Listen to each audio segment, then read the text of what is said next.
Hi everyone, my name is Santi, my pronouns are they/he, and I am the founder and creative director of Gender Swap, the first LGBTIQ+ clothing outreach organization based here in the UK that supports trans and gender nonconforming people to access clothes and community. My whole mission in life is to create spaces where people can be whoever and wear whatever, and make style resources and clothes more accessible to the trans community within the UK and worldwide.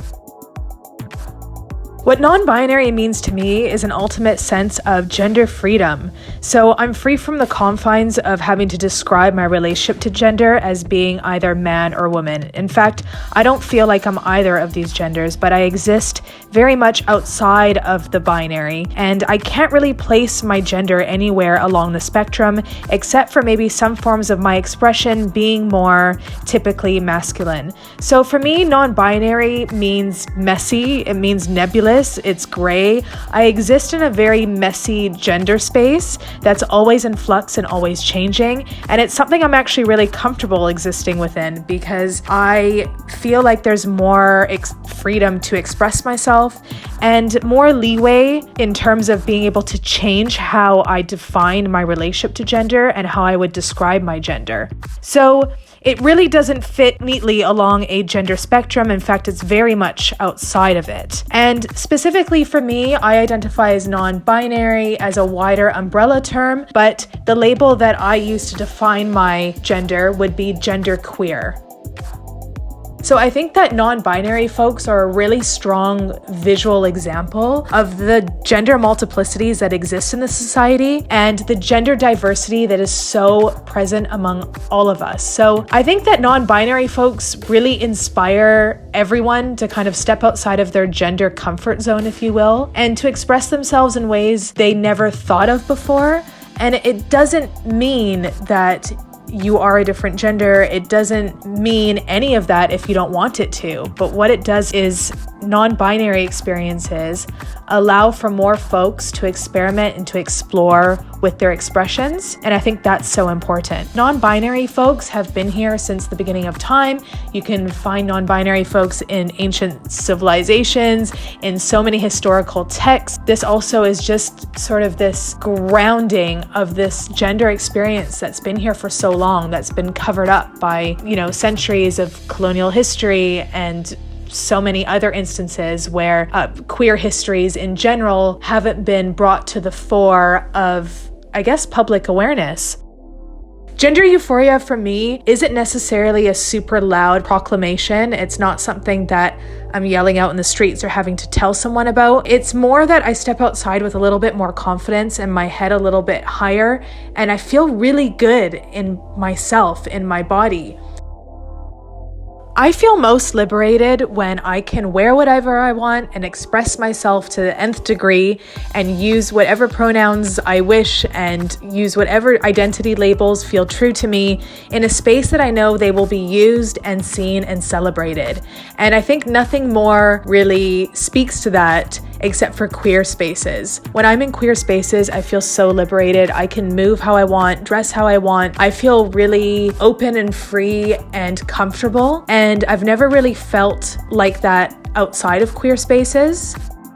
I often use the term pretty boy for myself, and I feel like the use of makeup really encapsulates this identity term and form of expression for myself. For me, I'm always wanting to look slightly masculine, but also pretty, and using makeup sort of incorporates that pretty boy spice I'm always chasing after. So I use makeup, for example, to thicken my brows and to emphasize my jaw or bone structure, but I also use makeup to soften my skin, to brighten my eyes, and to also maybe add a queer flair to my look, maybe to add glitter into my brows. I love adding also fake freckles onto my face or fake moles, and just kind of playing around with the way that my face looks or the way that it can express itself through makeup. I also love using one block color on my eyes and doing inverted smoky eyes because I'm not big on traditional kind of smoky eye looks. I love to do something that's different. that's a little bit more playful, and that really can't be tied down to any specific gender. So for me, makeup is very fluid, and the way that I wear it is in a very gender fluid way. I love makeup so much because it is the ultimate medium in which you can explore different expressions without it being permanent. You can literally wash it off the next day. But makeup really allows one to express their different emotions, their moods, their gender, their feelings, anything through makeup, through changing the way that your face or your body looks, and then being able to kind of rinse it off and try something new. I think without having makeup in my life, I wouldn't have got to the point in my gender journey that I have. I actually went to makeup school and I'm a makeup artist. And for me, makeup has always been crucial to learning more about myself and to being more intimate with my own face and my own body, particularly being able to look in the mirror and kind of notice every groove and everything on my face, and maybe the way that I wanted to alter that or change that or play with it or emphasize it. Even now, I use makeup every day in a way that makes me feel more gender euphoric, and to know that my use of makeup isn't necessarily gendered. And ultimately, the message here is that makeup has no gender and anyone can use makeup in an array of different ways. And I think that's why I love makeup so much. My statement look is pretty consistent at the moment. I would say in terms of makeup, I love a really thick gelled up brow with fake eyebrow slits cut into them with concealer. I love wearing fake freckles. I actually can't live without them. I have to put them on every single day with some liquid liner. And I love glitter as well. I've also been really attached to utility vests, and utility vests in different colors, or ones that I upcycle with different fabric or safety pins and other sort of embellishments.